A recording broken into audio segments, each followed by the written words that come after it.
From the New York Times, I'm Michael Barbaro. This is The Daily. Heartbreak over the holidays. One of the two National Guard members shot in the ambush attack near the White House has passed away. Now the suspect... In the days since an immigrant from Afghanistan gunned down two members of the National Guard in Washington, D.C. In response to that shooting, President Trump is ordering a review of all Afghan nationals in the U.S. and halting... He says he has halted all asylum decisions after the ambush attack on the two National Guard members. President Trump has ordered a sweeping new crackdown on immigration.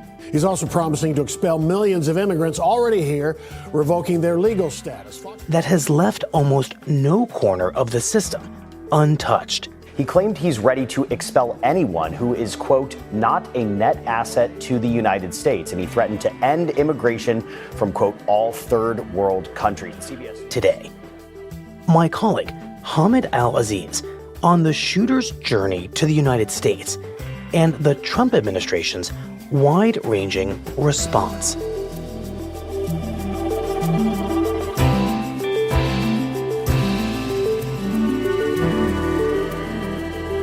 It's Monday, December 1st.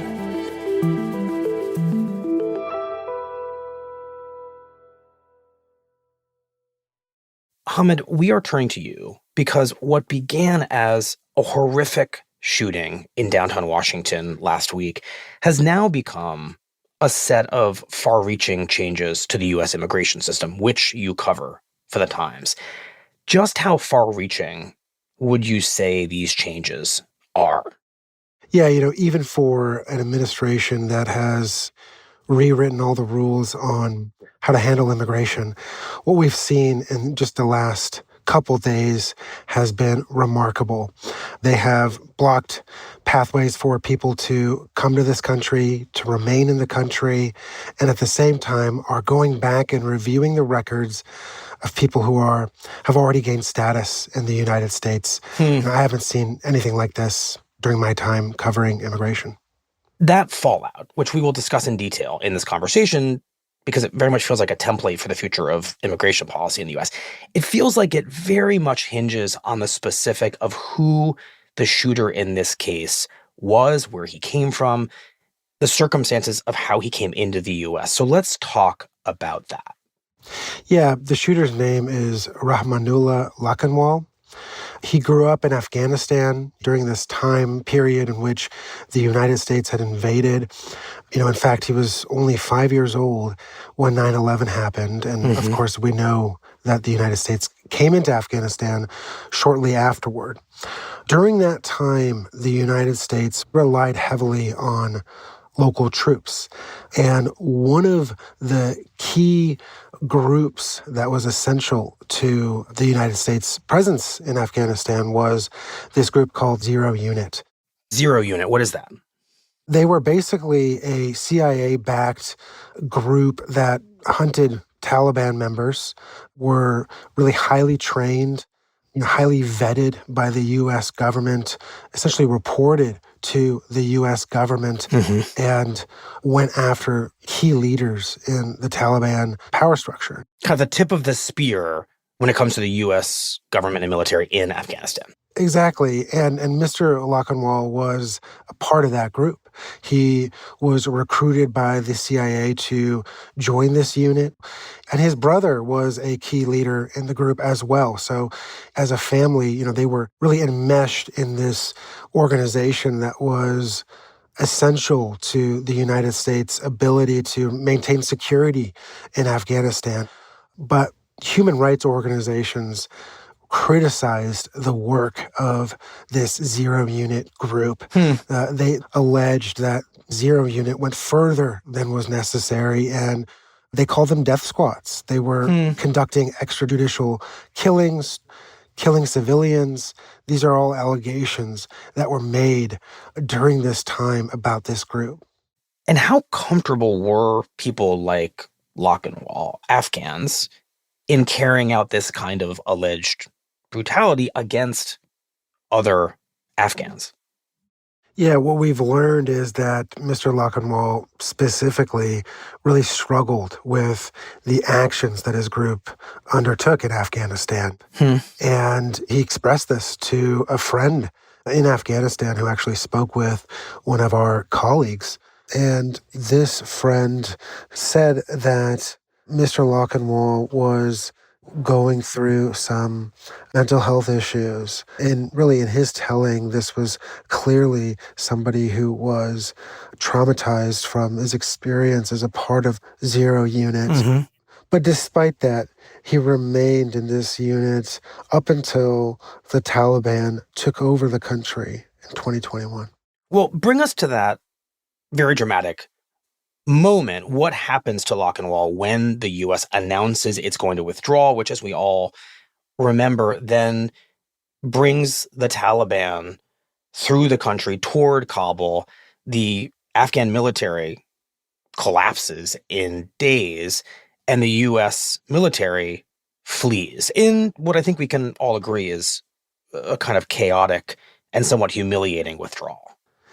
For Lakanwal and other Afghans who closely helped the United States government, suddenly they become targets for the Taliban. And there's this incredible pressure on the Biden administration to not leave behind those people who risk their lives in protecting the United States government. Essentially, they are traitors to the now re-empowered Taliban. Yeah, and Mr. Lakanwal, along with other members of the Zero Unit, were among the first people to flee Afghanistan and be brought by the United States government to America for protection. So he's brought to the United States by the Biden administration. What are his circumstances like, and what kind of vetting process occurs before he even gets to the U.S.?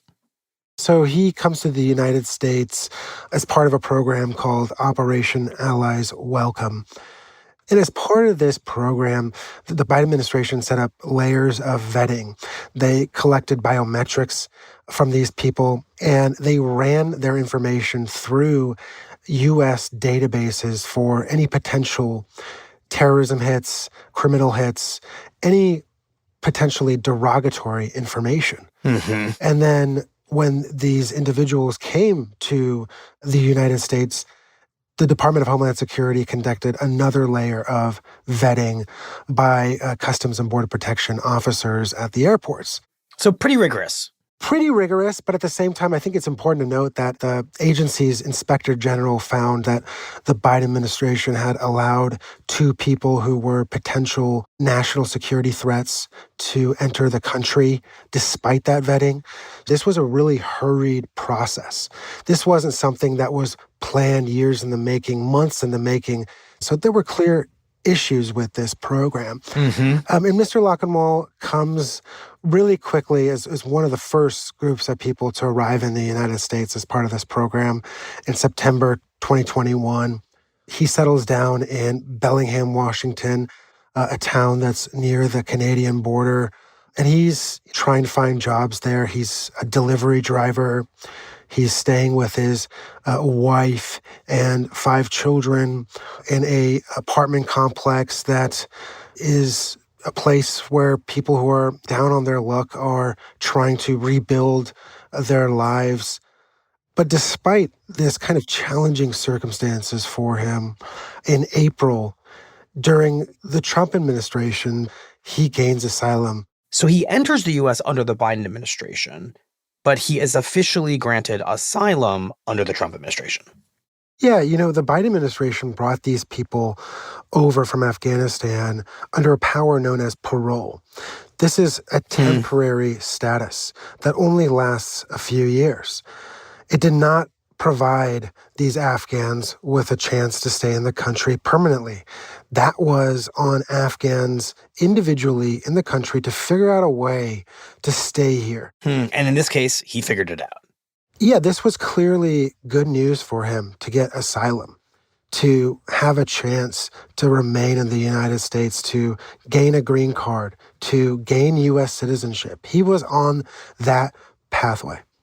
But the next thing we know is that he decides to drive from Bellingham, Washington, all across the country to Washington, D.C., where he finds himself in the downtown of the city, about a block or two from the White House.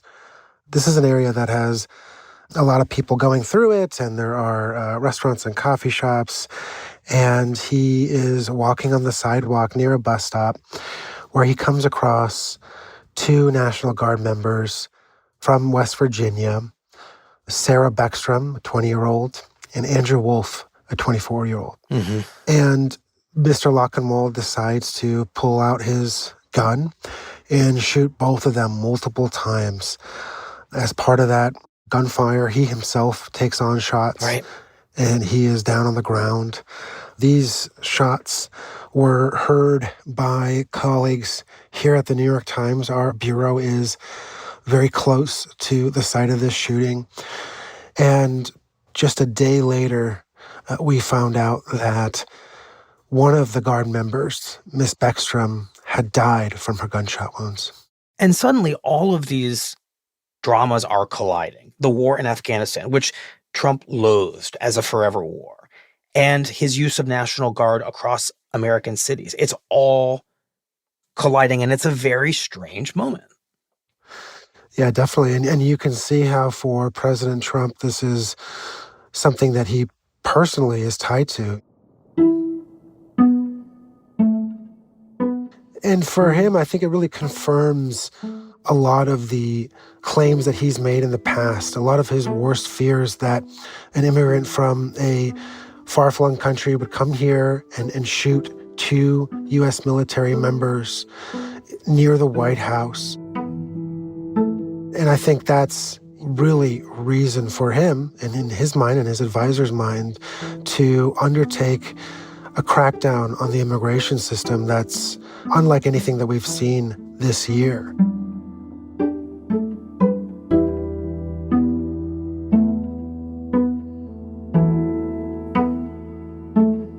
We'll be right back.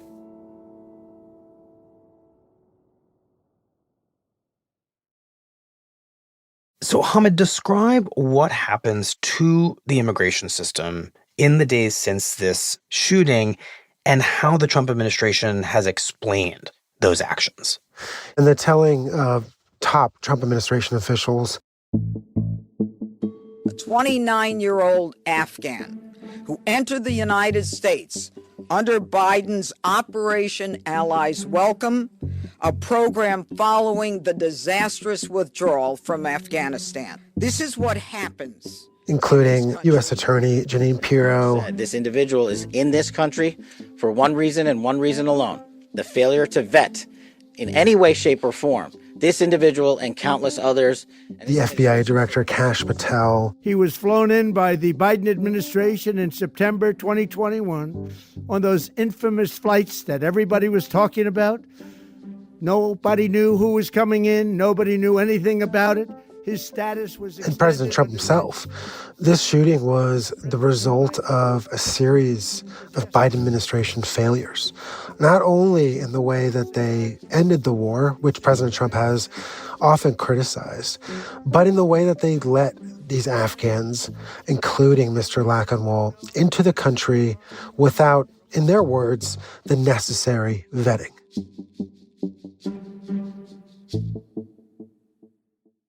Does the White House point to anything specific as they're critiquing the vetting process? Because, of course, as you told us a little bit earlier in this conversation, it's the Trump administration that grants that final asylum. Yeah, no, there's nothing specifically that they're pointing to. And when President Trump was asked about, this idea that they granted this man asylum during his administration in April, right, he wouldn't engage with that answer. And again, he returned to this idea that, Biden brought him, and once people are brought to this country, there's not much that they can do. That's essentially what he said. Understood. So let's now turn to the crackdown that Trump has undertaken to the immigration system over the past few days and really understand the details of it. Yeah, basically, in a matter of days, the Trump administration takes a series of actions that have just massive implications. Mm-hmm. At first, the Department of Homeland Security announces a pause on all immigration applications filed by Afghan immigrants. So for Afghans in the United States, this means a pause on their ability to seek a green card, U.S. citizenship. For them, their ability to stay in this country long term is now on hold. All that's just being shut down. Temporarily, perhaps, but shut down.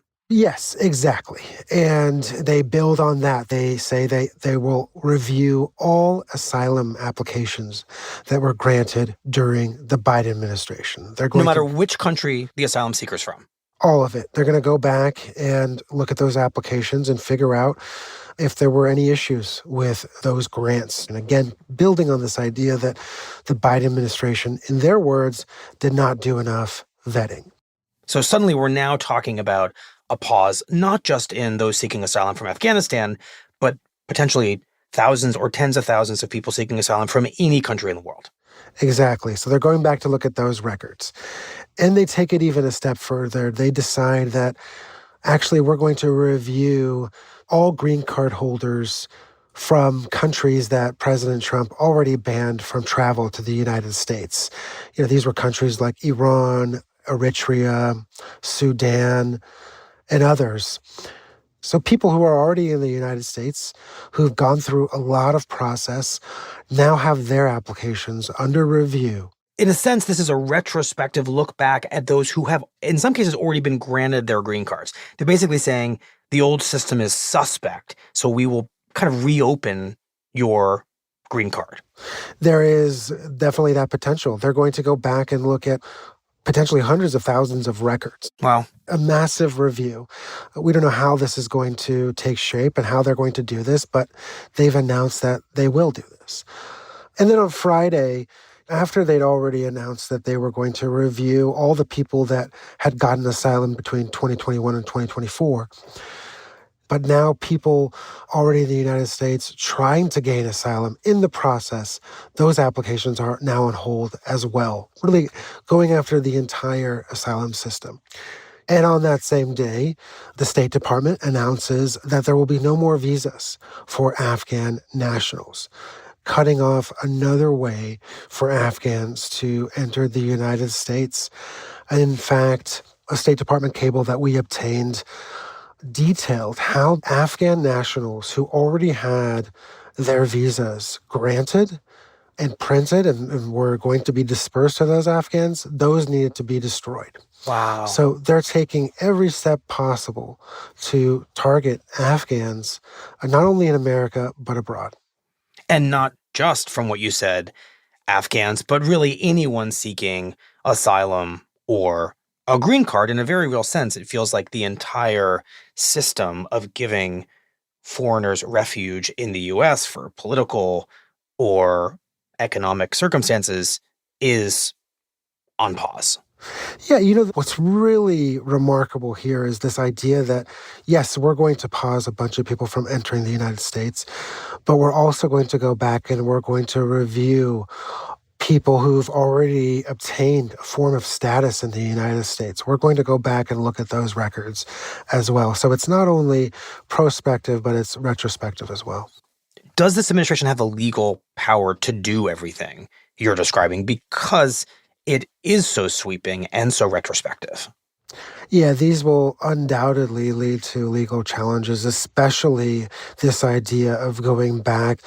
These are people who have gone through layers of vetting, layers of interviews, extensive interaction with the U.S. government, that if they take action on those people, that will lead to, I think, legal action across the United States. So we're going to have to wait and see how this plays out in our legal system. I want to return for just a moment to Afghanistan, because as broad as some of these potential changes to our immigration system are, what stands out to me is what these changes will mean for the future of that promise that the U.S. made to Afghans who helped America in the war. And in the case of Lakanwal, yes, the promise was kept, but it's clear from Trump's actions that the promise won't be kept for anyone else from Afghanistan in the future. And there's a very revealing exchange about this on social media over the past couple of days that I want to discuss with you. It begins with an editorial from the Wall Street Journal, which is a very conservative editorial board. And I'm going to read you what they wrote in this editorial. Okay. Quote, "Some will say that the shooting in downtown Washington means that the United States should never admit refugees like Lakanwal. But the alternative is abandoning allies who assist Americans in war." And the editorial goes on to say, "You can be sure Americans will fight overseas again, and our troops will need allies on the ground to succeed. How many," the editorial asks, "will assist the U.S. if they believe that there will be no exit for them?" Basically, this editorial asks, what happens when the U.S. just leaves people behind on the battlefield? Yeah, and one person who reads this editorial and disagrees with it strongly is the chief of President Trump's immigration crackdown, Stephen Miller. He went online on social media and said, quote, "This is the great lie of mass migration. You are not just importing individuals, you are importing societies. No magic transformation occurs when failed states cross borders. At scale, migrants and their descendants recreate the conditions and terrors of their broken homelands." Will you just translate that? Yeah, I mean, I think what's remarkable about this tweet is that Miller is not only turning to the immigrants themselves who arrive in the United States, but he's saying that their children are a threat as well. Right. And I think it's worth saying just how much the Wall Street Journal editorial and Stephen Miller's statements completely talk past each other, because the editorial is saying that American credibility and the future of our foreign policy requires us to keep our commitments to those who risk their lives for the U.S., that it's foundational to our ability to function in the world. Miller's statement completely bypasses that and says broken people from broken societies are just an existential danger to the U.S., therefore we can't let them in. But what Miller's argument doesn't grapple with at all is the reality that America played a part, and a pretty big part, in breaking Afghanistan in the first place. Yeah, for Miller, that's besides the point. It's not about what America owes people and countries. It's about who's good for the United States and who's not good. People who are from countries that he has deemed to be failed societies do not deserve the opportunity to come to America. Right. It's kind of an open embrace of collective punishment, because in Lakanwal, we clearly have someone who, and we don't quite understand the mechanics of it, but becomes at some point in his life radicalized. But he's just one of thousands, if not tens of thousands, of Afghans who the U.S. previously made a commitment to protect and bring to the U.S. And Trump and Stephen Miller are now saying, because one of them did this thing, none of them can come to the U.S. Yeah, exactly. I think that's right.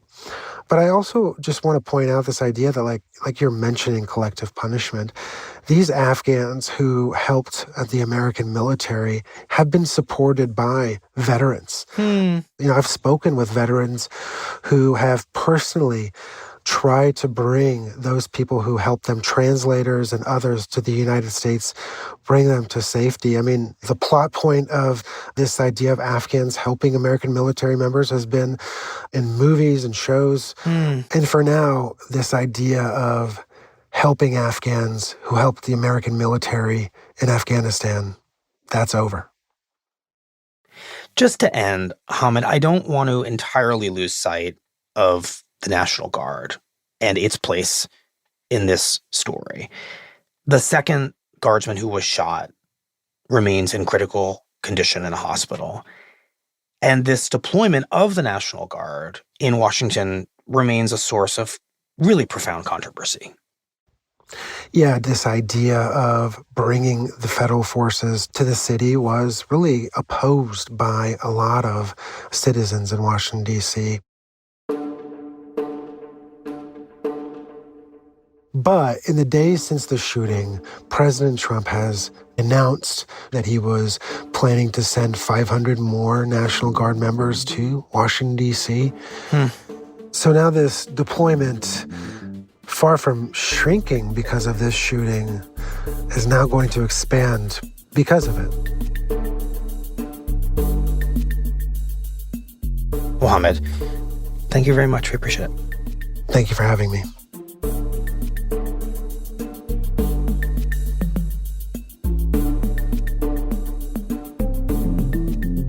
On Sunday, the Secretary of Homeland Security, Kristi Noem, told NBC News that the alleged shooter may not have become radicalized until after he immigrated to the United States. That conclusion, if true, could undermine the Trump administration's claims that the Biden administration had failed to properly vet him before he arrived into the country. We'll be right back.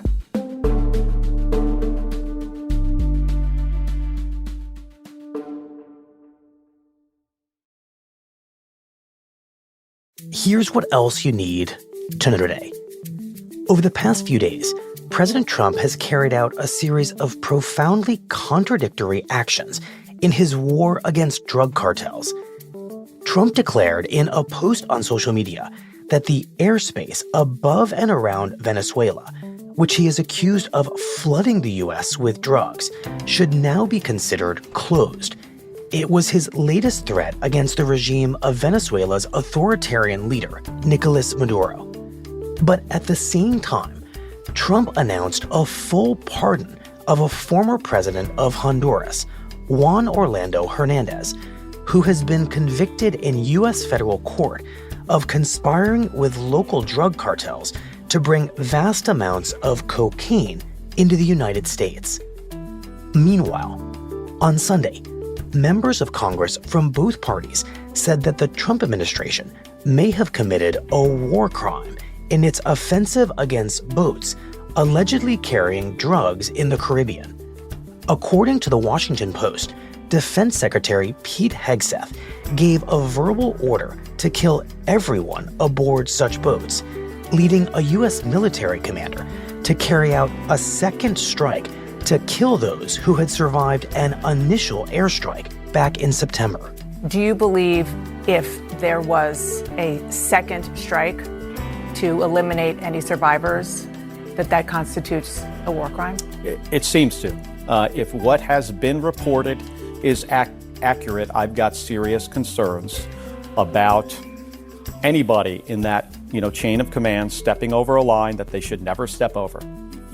Going after survivors in the water, that is clearly not lawful. Both Democratic Senator Mark Kelly of Arizona on CNN and Republican Representative Mike Turner of Ohio on CBS said that such a second strike would violate the rules of war. Obviously, if that occurred, that would be very serious, and I agree that would be an illegal act. Turner said that the Post's reporting on the second strike would become the focus of an existing congressional investigation into the airstrikes on the boats. Today's episode was produced by Rochelle Banja and Mooj Sadie. It was edited by Patricia Willens with help from Michael Benoit and was engineered by Alyssa Moxley. Contains music by Dan Powell, Marian Lozano, and Diane Wong.